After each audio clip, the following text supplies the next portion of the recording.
Ok, então, pessoal, bem-vindos à primeira aula do nosso curso de capacitação em triagem clínica,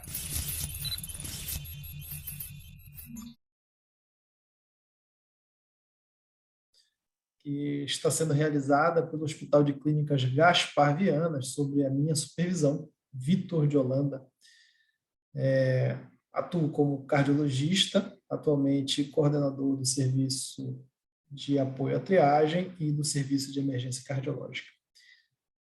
Hoje nós contamos no serviço de apoio à triagem com 10 médicos cumprindo uma escala regular de 24 horas diárias, 7 dias por semana. Bem, não tem como a gente começar a falar qualquer coisa desse curso de capacitação sem antes a gente fazer um breve briefing a respeito do nosso perfil de atendimento. Tá? O perfil de atendimento do serviço de apoio à triagem, né, conhecido como SAT, que tem cerca de 18 anos de funcionamento, começou inicialmente apenas como um suporte de apoio à triagem para os pacientes que iriam internar no hospital. Então, aqueles pacientes que tinham o seu leito liberado via CISREG, chegavam ao hospital, eram avaliados, prescritos e então eram admitidos. Não existia uma emergência, tá bom? Com o tempo, e esse serviço acabou se desenvolvendo, foi crescendo e viu-se que havia uma necessidade também de ofertar uma urgência para aqueles pacientes que recebiam alta precoce ou que de repente estavam em atendimento no hospital e precisavam desse serviço de atendimento médico. A hemodinâmica também foi implantada e com a implantação da hemodinâmica, como era uma necessidade e é uma necessidade de qualquer região, iniciou-se também o serviço de emergência cardiológica.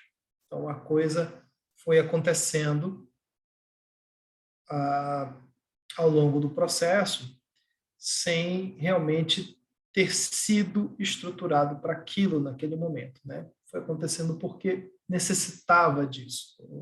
O governo, o Estado necessitava, a população tinha realmente essa necessidade de uma urgência cardiológica e como já existia uma equipe médica ali de plantão e sobreaviso, tanto cardiológica como clínica, aproveitou-se então o serviço de apoio à triagem para começar a funcionar o serviço de emergência cardiológica.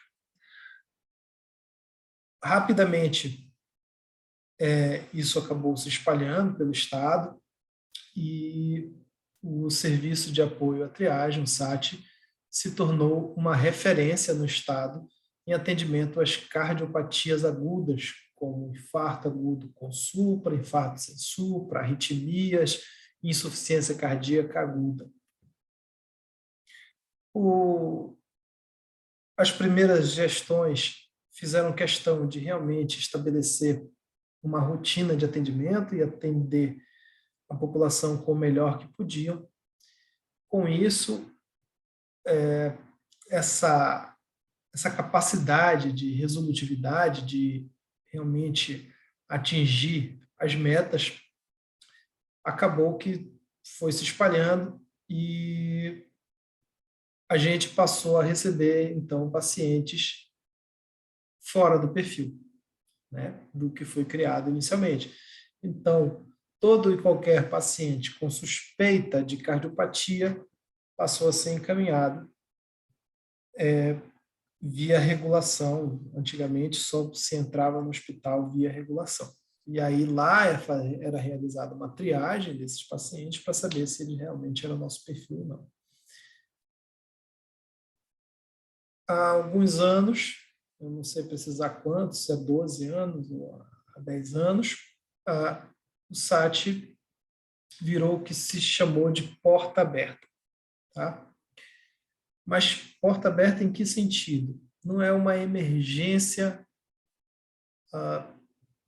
propriamente dita, porque a gente não é registrado como uma emergência clínica.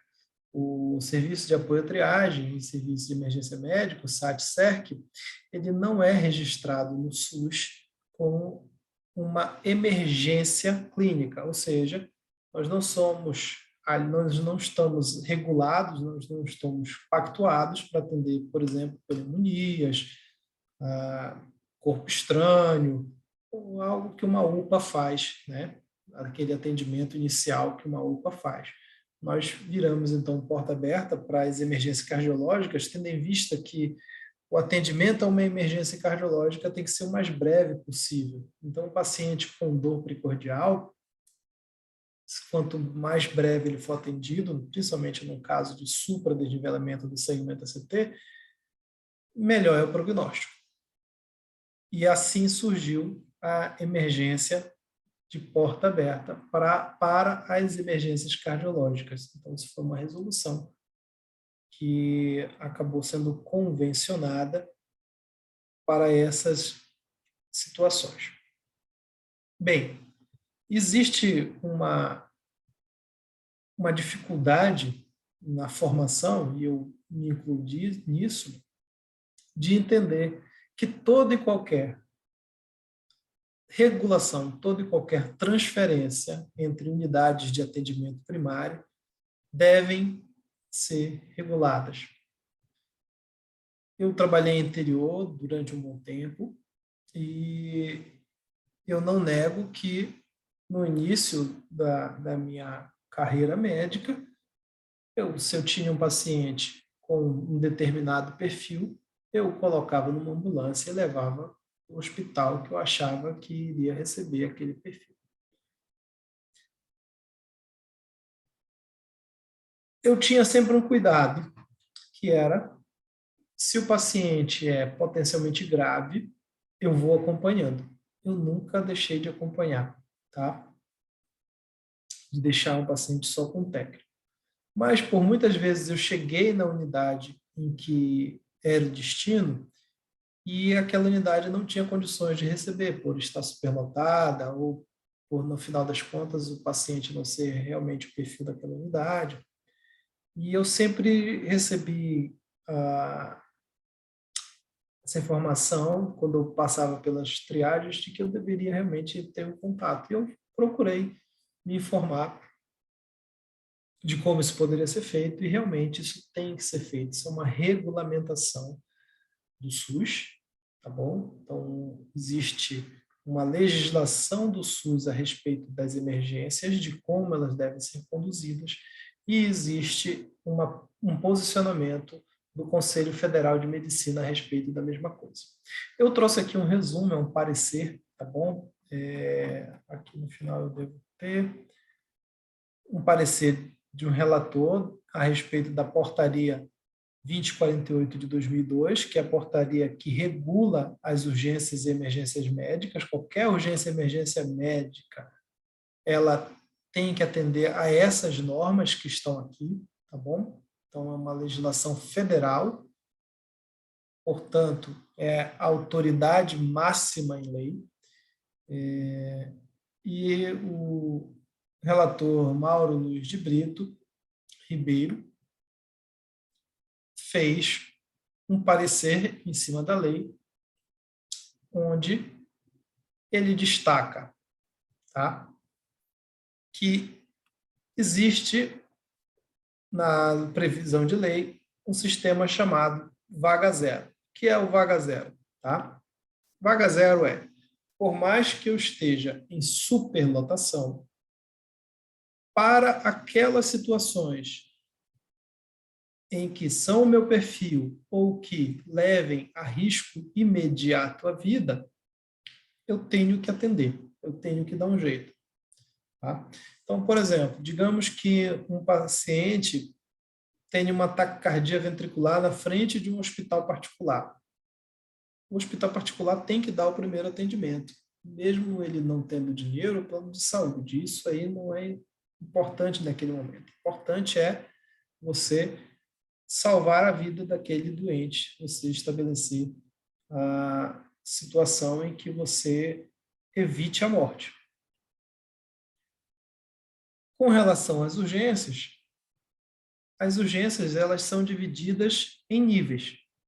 Nível 1, nível 2, nível 3. Tá?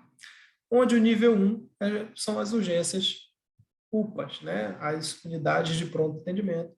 As de nível 2 são as urgências semi-especializadas, e a nível 3 são as super especializadas. Cada uma dessas unidades vai ficar responsável por um perfil. Então, a UPA seria a porta de entrada para todos os tipos de emergências, para que ali os médicos possam fazer o primeiro atendimento, diagnóstico, e então referenciar para o local de destino que possa fazer o atendimento final. Então, teoricamente, os pacientes, por exemplo, não deveriam ficar internados numa UPA mais do que 24 horas. A gente sabe que isso não é uma realidade, que às vezes o paciente realmente até faz seu tratamento todo. Da mesma forma, as unidades de alta referência, como por exemplo o metropolitano, recebem ou os pacientes que são socorridos de imediato, que estão no perfil, ou então que são referenciados e estejam dentro do seu perfil de atendimento. Então, você não vai ver, por exemplo, paciente com febre procurar o Hospital Metropolitano de Belém para ser atendido lá. Ele não vai passar pela triagem por conta disso. Mas eu fiz uma cirurgia ano passado aí. Não interessa, porque você não é o perfil de atendimento. Tá? E isso deve ser entendido por nós que estamos atendendo, entendeu? Então, temos que saber a legislação, temos que saber o que nós estamos, onde nós estamos nos metendo, e deveria ser conhecido pelos colegas que trabalham na instituição, pelos colegas que são de fora e que nos referenciam pacientes. E é esse trabalho de formiguinha que nós temos feito. Tá? Até um tempo desse, por exemplo, a gente tinha filas de ambulância na nossa urgência fazendo para seriar troponina, porque as outras unidades não tinham, UPAs não tinham, né? E a gente não pode assumir essa responsabilidade, porque isso gera um custo que o hospital acaba tendo que bancar e acaba não tendo recurso. Como eu falei, como nós não somos cadastrados por algumas urgências, existem certas internações que nós não recebemos, ou que a gente vai ter muita dificuldade para receber. Tá bom? Uma delas, acidente vascular cerebral, por exemplo, dificilmente a gente consegue receber, porque a gente não é cadastrado para receber esse tipo de paciente. Nós vamos atender, vamos emitir a IH, vamos fazer o possível e o impossível pelo nosso paciente, mas não vamos ter o suporte adequado, bem como vai acabar gerando uma internação que pode até ser glosada, porque não é o nosso perfil. Tá? E assim é com a pneumonia e outras situações a mais. Portanto, o Vaga Zero surge para que as unidades que sejam de nível 3, e sejam especializadas e sejam referências naquele atendimento, possam atender mesmo com superlotação. Então, por exemplo, pronto-socorro da 14, mesmo superlotado, ele tem a obrigação de receber pacientes com acidente vascular cerebral agudo, porque eles são a nossa referência na região metropolitana para atendimento desse tipo de caso. Nós somos referências em infarto agudo com supra e bloqueio atrioventricular total, né, ou as arritmias, as bradiarritmias, que necessitam de implante de marca-passo provisório, porque essas duas situações oferecem risco imediato para a vida, para o paciente, e as outras unidades não terão condições de oferecer o atendimento adequado. Em compensação, insuficiência cardíaca aguda, qualquer unidade que tenha furosemida, por exemplo, pode e tem condições de atender. É uma emergência do clínico, uma taquicardia supraventricular é uma emergência que um clínico pode resolver, o controle de uma fibrilação atrial e assim sucessivamente. O que diz então a legislação? o médico regulador do serviço pré-hospitalar móvel de urgência e emergência não poderá ser responsabilizado por ações que não tenham sido executadas por razões que não dependam de seu controle, como indisponibilidade de ambulâncias e condições viárias adversas no momento. O que ele relata aqui? Então, o médico regulador, caso o paciente demore a sofrer um atendimento porque não tem ambulância, ele não pode ser responsabilizado, mas ele pode ser responsabilizado caso ele não execute a regulação. E toda unidade tem que ter um médico regulador. Caso não tenha um médico com essa função específica, o médico que estiver no plantão assume imediatamente esta função. Então, se eu estou lá no interior de não sei onde, fazendo um atendimento, chega um paciente que eu preciso regular, eu sou o médico regulador nesse momento. Eu preciso ligar para a unidade que eu quero enviar o paciente e não assumir uma responsabilidade de colocar uma ambulância, porque aí sim eu terei assumido responsabilidade sobre esse paciente, porque o médico regulador, olha aqui, ele tem a função de supervisão médica direta ou à distância. Qualquer coisa que acontecer com esse paciente no caminho, se ele não tomou as medidas cabíveis, ele assume a responsabilidade.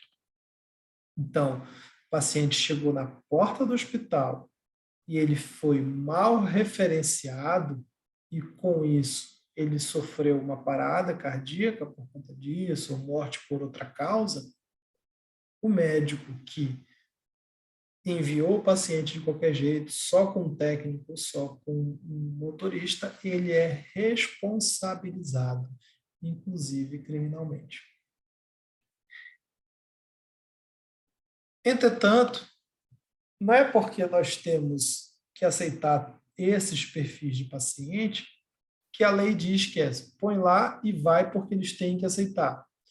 Bem, nós temos que aceitar. A vaga zero é uma prerrogativa e responsabilidade exclusiva do médico regulador. Ou seja, o médico regulador pode ligar para a unidade e falar: poxa, eu estou com um paciente com o perfil de vocês de infarto com supra, um bloqueio atrioventricular, eu preciso enviar esse paciente, mesmo que vocês não tenham leito para ele. Nós vamos aceitar, como nós fazemos sempre. Temos só 9 leitos de enfermaria. A gente vai colocando maca onde der, porque nós temos que aceitar. De repente, a gente está com 26 pacientes lá dentro, num local que só eram para ter 9, mas porque realmente as urgências com o nosso perfil aparecem.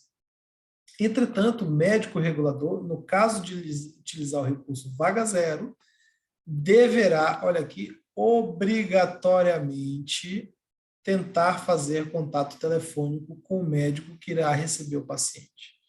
Então, é obrigatório, não é facultativo. Então, quando eles chegarem fazendo confusão aí na nossa porta, vocês têm que receber, na verdade, não, meu senhor. O senhor tem que ligar antes, o senhor tem que falar com a nossa unidade, tem que nos avisar que está trazendo o paciente. E o que é que eu vou fazer? Eu vou imprimir algumas folhas dessa lei, com a marcação aqui do que diz a legislação. A gente vai deixar isso aqui agora com uma notificação. Estou tentando todos os meios para evitar utilizar causar esse tipo de transtorno para os nossos colegas médicos, mas eu sei até de conversas em grupos de WhatsApp que eles se vangloriam por estarem enviando o paciente de qualquer jeito e a gente aceitando. E a preocupação com o doente é zero. E a gente tem que ter compromisso com os nossos doentes. É o que nós vamos ter e nós sempre teremos. Eu nunca vou cansar de falar que só existe médico porque existe doente, e não o contrário. Nós Doutor? dependemos. Oi. Desculpa interromper. A mesma prerrogativa vai para aquele médico que manda o paciente instável, paciente de alto risco, sem acompanhamento, somente com o técnico? Porque Isso é segundo a mais regulação, grave ainda. pois é. Isso é muito mais grave. Por quê? Isso aí...